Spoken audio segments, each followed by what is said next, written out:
Welcome back, ladies and gentlemen, and still joining you on today's edition of Cairo Local Time. And we have a very interesting topic in store for you because eating better is often a confusing subject for some people. So today we are joined in the studio by our guest, Mrs. Nermeen Ameen, the holistic health coach, who's going to tell us a lot more about healthy habits and how to lead a healthy lifestyle. Thank you very much for joining us, Mrs. Nermeen. Thank you for having me. Today's edition of Cairo Local Time. Now, first and foremost, every day, all day on television, you watch lots of different programs about weight loss ideas and dieting, etc., etc.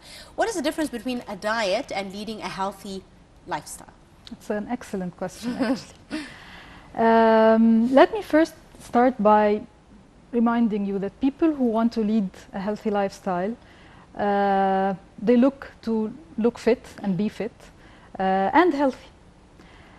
Those who want to diet, just for the sake of dieting, the general perception is that I diet because I want to lose weight. Let's first think, why do you gain weight?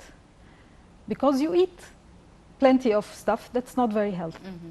From a scientific viewpoint, what does this result in? Mm-hmm. This is the scientific question that everybody has to know the answer to mm-hmm. in order to realize how important living a healthy lifestyle is. Mm-hmm. It leads to insulin resistance, inflammations, chronic inflammation in the body. It leads to high toxicity in the body. And these all lead to chronic diseases like diabetes, like hypertension, high cholesterol, cardiovascular diseases. Mm-hmm.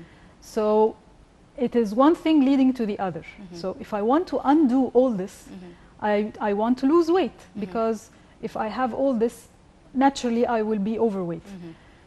Losing weight by following a specific diet as calorie restriction, stop eating fats, stuff like that, actually hurts your body. It doesn't do you well.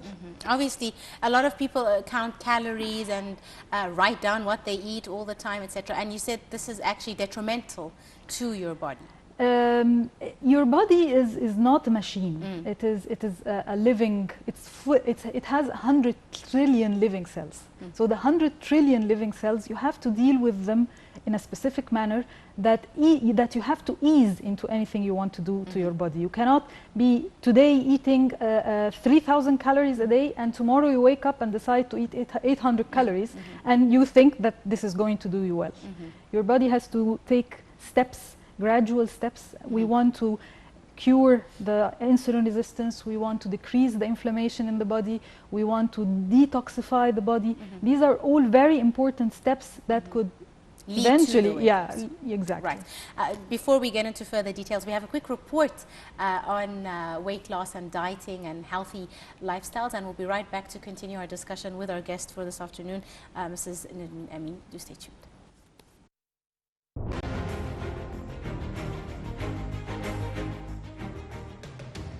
A nutritious, well-balanced diet, along with physical activity and refraining from smoking, is the foundation of good health.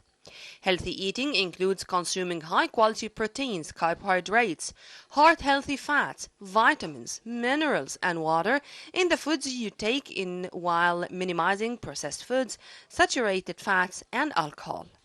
Eating in this manner helps you maintain your body's everyday functions, promotes optimal body weight, and can assist in disease prevention. The nutrients in the foods you eat support the activities of day-to-day living, protect your cells from environmental damage, and repair any cellular damage that might occur. Without a healthy diet, you might compromise any of these essential functions. In addition to the quality of the foods you consume, the quantity matters when considering good eating habits. Taking in the same number of calories as you burn ensures your weight remains steady over time. Consuming more than you burn, on the other hand, results in weight gain as your body converts extra calories to fat tissue. When you accumulate fat tissue, you increase your risk of developing one or more health problems, including heart disease, hypertension, respiratory issues, diabetes, and cancer. A healthy meal plan without excess calories helps you not only feel better but can prolong your life. Obesity is not the only nutrition-related cause of disease onset and progression. too much or too little of certain nutrients can also contribute to health issues. Consuming foods from a wide variety of sources helps your body also to be fit and healthy. If you are not used to eating healthy diet that promotes your well-being, making gradual changes can help you improve the way you eat in the long run. You can substitute water for high-calorie, sugary drinks, for example, and switch from full-fat to low-fat dairy products. Selecting lean meats instead of fatty cuts and whole wheat grain instead of refined grains can lower your intake of unhealthy fats and increase your dietary fiber intake. Fresh fruits and vegetables contain less sodium than canned, and snacking on fresh, crunchy produce like carrots, apples, and cucumber slices it healthier than the fats and salt in chips.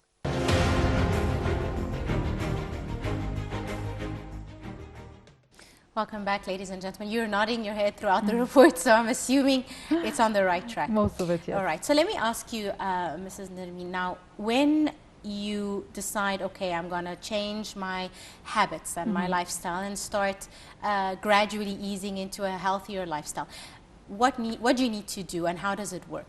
Okay. Let me tell you, when a client comes to me and tells me I'm overweight, I need to lose weight. It's a process. Those who want to lose weight like 5 kilograms in 1 week, these are not the people I can help. Because my approach is you have to ease into losing weight. I start first by trying to eliminate the so unhealthy stuff like sugar, like carbonated drinks, like refined and processed foods and junk food. This is the first phase. Then the second phase, what we try to do is to switch from unhealthy carbs, fats and proteins into healthier carbs, fats and proteins. These are the three important categories of any diet, carbs, fats and proteins. So phase two, switch. Carbs, for example, if you're eating white rice and refined flour and baked goods, you can switch into eating brown rice, brown pasta and whole wheat bread and bakeries. Regarding fats, if you're eating trans fats, if you're eating unhealthy fats, you have to switch into eating healthier fats like coconut oil, olive oil, ghee and natural butter. Yes, but the natural ones that are not processed. Same with proteins. If you're eating heavy fat proteins, you have to switch into leaner proteins. So this is phase one, or actually phase two. Phase three, which each phase takes a part of or a week or two, depending on each client, because everyone is different. Yes. Phase three, we start decreasing carbohydrates and not just replacing unhealthy carbohydrates with healthy ones. We just decrease carbohydrates in general. We start focusing on eating more legumes, more beans. And these, of course, with vegetables and fruits and lean protein, but specifically when it comes to carbs, I stop grains like all grains, whether wheat-based grains or like all bakeries, even brown bread, and rice. Rice is a grain as well. All types of grains, I try to minimize them a little bit. One important factor that I like to minimize during the initial plan or phase three of the plan is to limit gluten. Gluten is a protein found in barley and wheat, and in some cases there are some kinds of insensitivities and intolerances because of gluten. So we do it, we know whether you are insensitive or not by eliminating it and seeing whether if you're feeling better or not. If you feel better and then we introduce it later on in the plan and you start gaining weight or feeling bloated or having constipation or any side effects to the gluten, then we know that you are intolerant. Yes. So for a month, I need when from the phase we start stopping carbs, high calorie carbs, and switching to more legumes, beans, vegetables, lean proteins. I need 1 month at least with no mistakes. nothing. You cannot eat gluten during that month. You cannot eat high calorie carbs. And why I do that is your body needs from 3 weeks to a month at least to reprogram. What we're doing is we're reprogramming you. We're trying to have the client burn fat instead of burning sugar. So the metabolism starts revving up and start losing weight. So this is the process we have to go through. And then we start reintroducing the things we have stopped for a while and seeing how it affects us. During this process, you will find that the body is detoxified, the rate of inflammation in the body decreases, the insulin resistance, which comes because of eating very high carbs, starts going down. Since insulin is the fat storage hormone, when insulin goes down, so fat storage starts going down as well. So it's a process that you ease into, and once your metabolism switches from burning sugar as a source of energy to burning fats as a source of energy, it doesn't stop. And a lot of the times we hear drinking water is critical to kick-starting your metabolism. Lots of dietitians water, of course. Water, they say at least 2 liters, at least 3 liters, and there's a big emphasis. They say water is the carrier of all the chemical functions in the body. Is that indeed a fact? True. Of course, that's very true. Water is the main driver behind health in general. So it's not just the quality or the type of food, but also the quantity. I mean, a lot of the times people go on diets and it says eat fruit the whole day. So she'll eat 2 kgs of bananas and be like, why am I not losing weight? That's so is true. Quantity also an issue that you are I concerned do, with? but the point is that the plan we go through automatically controls appetite, because when you start burning fats as a source of energy, you crave less sugar, and when you crave less sugar, your appetite starts to decrease automatically. So it goes one step at a time until we reach the phase where I say, no, you have to stick to amounts, because we have to have less calories than we used to, in order, so calories in versus calories out, and we start losing more weight. So a lot of people, men and women, when they go on these health diets and changing their lifestyle, a lot of the time men respond quicker than women, or you find men losing weight faster than sometimes women. Why is this? First of all, the percentage of muscles in the body of any man is more than the woman. That's how God created us. But by definition, muscles burn more. Even when you're sitting down, your muscles require more energy than fat. So this is one reason. Another reason could be the hormonal changes that the female's body goes through each and every month. So sometimes you will find this a bit slowing for the process of weight loss. And all of them, at the end of the day, they need to move. Yes, that's actually my next question. How important is exercise, and when do you introduce exercise? Because a lot of the times they'll say, don't exercise at the beginning of the program so you can see a change faster, and some people say, no, you exercise straight from day one. So when does exercise fit in, and what kind of exercise are we talking about?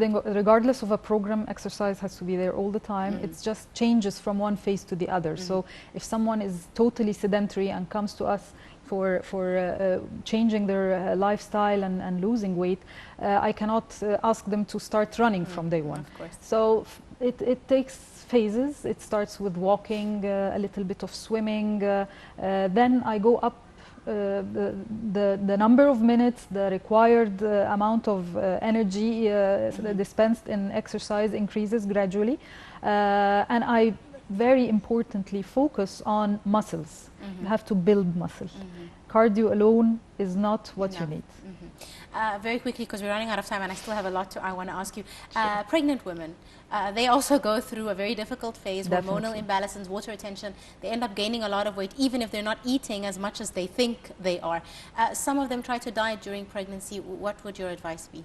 My advice is just to eat healthy food. Increase vegetables, increase fruits. Whenever you eat anything, eat the healthy version of it. Pregnant women need variety of food, so you cannot just exclude a certain category and tell them don't eat this or don't eat that, but they have to eat the healthy version of any food they want to eat, and also watch they don't go overweight too much. It won't be good for them during the process of pregnancy or delivery. Yes. And menopause, a lot of people associate menopause, this is way after pregnancy, menopause with weight gain. A lot of women, when they hit menopause, they suddenly gain weight and they're baffled. Is this a fact? Yes, it is a fact because of the changes in hormonal balances in the body, and there are diets that help you achieve hormonal balance and not to suffer from menopause and hormonal changes that happen during that time. Right. From menopause, let's go down to children, to infants. A lot of children now, in the modern day and age we live in, eat a lot of processed food, a lot of junk. That's true. How important is it to teach your child from an early age, or to limit? I mean, or do we not even limit and we restrict totally? What's the best? Well, my approach, and the most important thing, of course, you have to try and limit. When they're infants, you can. Small. When they're toddlers, you can. As they grow, what you need to do is creating awareness. Awareness is the most important thing, because at some point, even if they go behind your back and eat something that is not right, they will know it's not right for them. So at least when you create the awareness, you know that at some point in their lives, they'll totally take the right decision. Yes, exactly. All right. I'm afraid we've run out of time. Mrs. Nermeen Ameen, the holistic health coach. I'd like to thank you very much, ma'am, for joining us and for coming in today. Thanks for having me. Thank you very much. And with that, ladies and gentlemen, we have come to the end of today's edition of Cairo Local Time. We do hope you have enjoyed it. To join us again tomorrow, same time, 4 p.m. for another edition of Cairo Local Time. Till then, my name is Angie Meher. Many thanks for watching.